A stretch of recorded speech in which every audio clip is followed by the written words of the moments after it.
Hello everyone, this is your friend Debayan and welcome to another video of MBA Talks. So in this video, I'll be talking about 11 books that I read and enjoyed in the year 2021. So I'm a voracious reader, I read a lot. So this year I have read over 30 books and I am a genre neutral person, so I read a lot of books in fiction, in non-fiction, self-help, business. So the set of books that I read is usually very wide and I enjoy all those kind of genre. I enjoy those kind of books, and in this video, I'll be talking about 11 non-fiction books that I read and enjoyed, and I'll be sharing my views, and I would be recommending those books to you all. When I started this channel, I decided to make one monthly book-related videos, and I have made 2 or 3 book-related videos as well, but I did not get as much time to read the books as I had previously decided. I could not read as many books in a month to make a full length video. So I decided to make a wrap up video of all the books I would be recommending to you all. Some of the books have already been mentioned in my previous videos, but because I'm making a wrap up video, because I'm including all the books that I've read and enjoyed this year, I have included them in the list as well. So without wasting any more time, let's jump straight into the list. The first book in the list is Factfulness by Hans Rosling.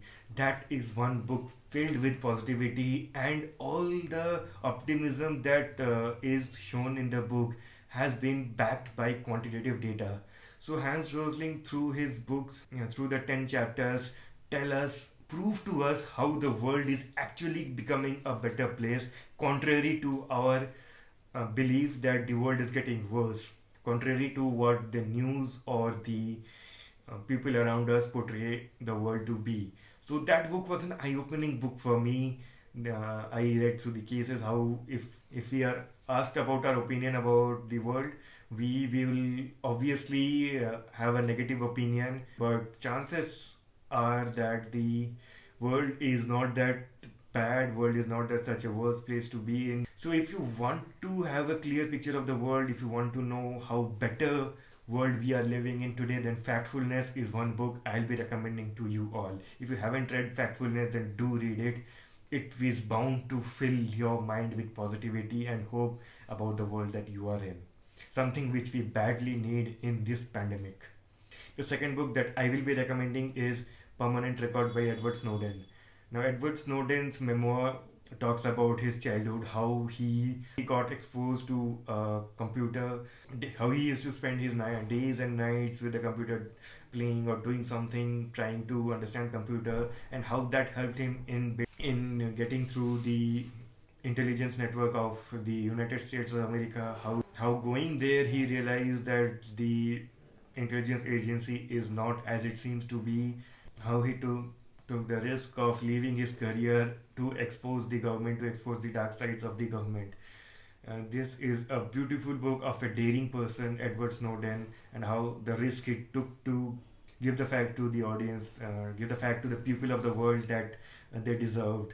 How he went against his government, a government that he had such a good belief in. This also is a coming of age story. If you see the way the change in the ideology of Snowden has been, how he was a conservative in the beginning, and how certain instances, how certain realization, how certain exposure to the truth made him aware about the world, the realities of the world, and how he became a liberal, how he was rooting for Obama in the election, in the 2008 election, and how disappointed he was later, and how he took steps to do what he felt was the right thing to do back then. The third book in my list is Dream with Your Eyes Open by Ronnie Screwvala. Ronnie Screwvala comes from a middle class family, and his journey into entrepreneurship, how his first startup into a toothbrush company, then his production house, then the recently turned unicorn Upgrad.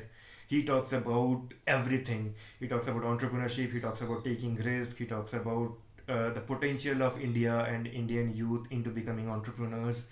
That is really a motivating book if you want to be an entrepreneur, if you want to learn business, if you want to learn business in India, if you think India has the potential to be the business of the world, then certainly that book is going to help you in understanding the business better, India better. And that book ends with a motivational note asking each Indian youth to take up entrepreneurship, take up risk, and work hard till they succeed in their entrepreneurial journey. So that is my third recommendation in this video. The fourth book is the longest book in the list, President Barack Obama's memoir, Promised Land. That is a behemoth book, and that book again talks about the struggles of Obama in his childhood, how he was brought up by his nana and his mother, how he was when he was a law student. Then he shifted towards public service, and his interest towards politics grew, and he became a member of the Liberal Democrat Party. How he campaigned for election, what are the decisions he made, what are the decisions he had to make during the 2008 recession, what are the steps he took to improve the international relationship of America with the fellow country, his candid opinion about the world leaders, his candid opinion about the leaders of the United States of America, his honest thoughts behind the capture of Laden, and many such honest discussions which is not available in any other media. And the best part, as I mentioned in my previous video where I had mentioned this book, is that the best part is that I read the audio version of this book, the audiobook available in Audible. And the audiobook is narrated by Mr. Obama himself, and his voice is such a treat to the ears to listen to, his own words being read by himself. So that was a wonderful experience that I was able to receive reading that book, and I would recommend you to read that book as well. You can either go with the physical ebook or the audiobook. Whatever you choose, you are going to be left with a wonderful experience after reading that book. The fourth book in the list is Game Theory. That book simplifies the concepts of game theory without getting deep into mathematics or formulas. So someone who is not into economics or mathematics will also be able to understand the intricate and difficult concepts like common rationality, prisoner's dilemma, and the like reading this book. This book graphically represents all the complex cases, making it an interesting and a simple read. And obviously, you tend to learn a lot reading that book. If you're someone who is interested in game theory and someone who wants to learn more or start learning more about game theory, that is one book you can have to increase your awareness about the subject, to take baby steps towards a complex subject such as game theory. The sixth book in the list will be The Business of 21st Century by Robert Kiyosaki. That is the first book by Kiyosaki that I read, and I really enjoyed the first part of the book where it talks about the four metrics of employment: the business, investors, employed, and the self-employed. He talks about how different people in the four different quadrants think differently, behave differently, and what is their view towards money making, view towards jobs, view towards earning more. I believe that is already written in Rich Dad Poor Dad, but because I haven't read that book, because this is the first book I read, that was a new learning from me, and that is something that I enjoyed reading. The second part of the book, though, is something that I did not quite get convinced reading his words. He talked about network marketing. I have my apprehensions for because most of the scams around multi-level marketing uses this book as a reference. So be careful while you are reading that book. While it talks about network marketing, there are chances that people may misguide you using this book as a bait, and may convince you to do multi-level marketing, which is illegal or unethical in some places. So be careful while you are reading this book, because while this book teaches you about business, about employment, about advantages of network marketing, chances are that people will misuse this book, and you will be misguided into multi-level marketing thinking that you are following Kiyosaki's words. So be careful while reading this book. The next book I will be recommending you is The Almanac of Navalravi.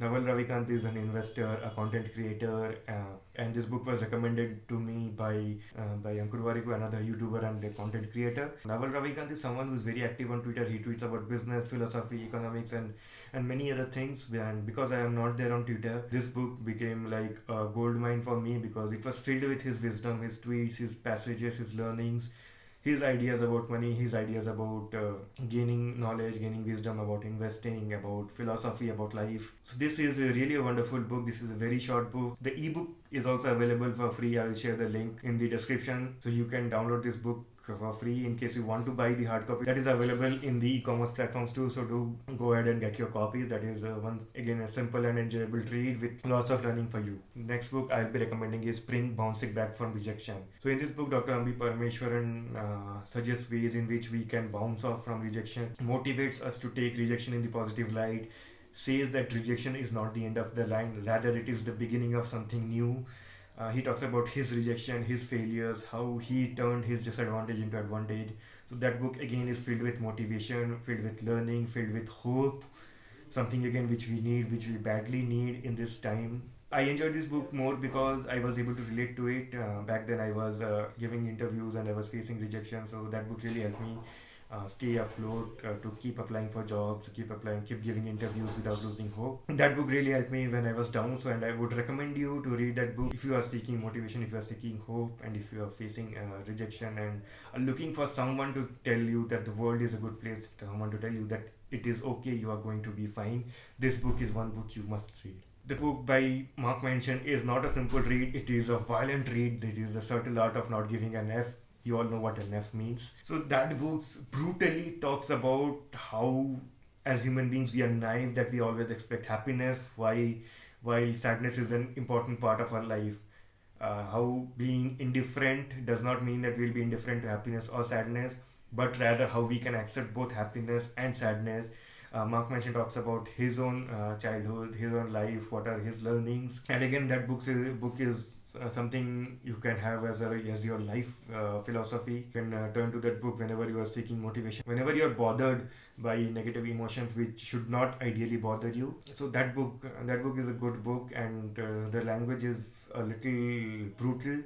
Language is a little harsh, and he also talks about his drug addiction, how he was caught by his professor and things like that. So if you are uncomfortable reading those topics, then avoid that book, but otherwise in general that is an eye-opening of a book to read. The second last book is the darkest book in the list. It is Man's Search for Meaning by Viktor Frankl. Victor was prisoner in the times of Hitler. He recounts his experience in the prison of the Nazis.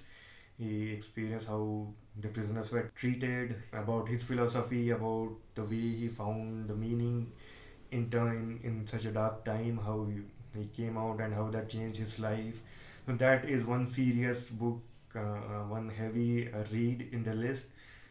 But it also talks about life, meaning, motivation, how not to lose hope in the worst of time, because being a prisoner is in the Nazi Germany is one of the worst fate to have in the history of humankind. So surviving that and coming up and still having your hope intact, still finding your meaning in life is something very rare to see. And because Mr. Frankl had done it, and I think it becomes a worthy read for each of us seeking meaning in life or trying to understand life in general. The last book in the series is Psychology of Money by Morgan Housel.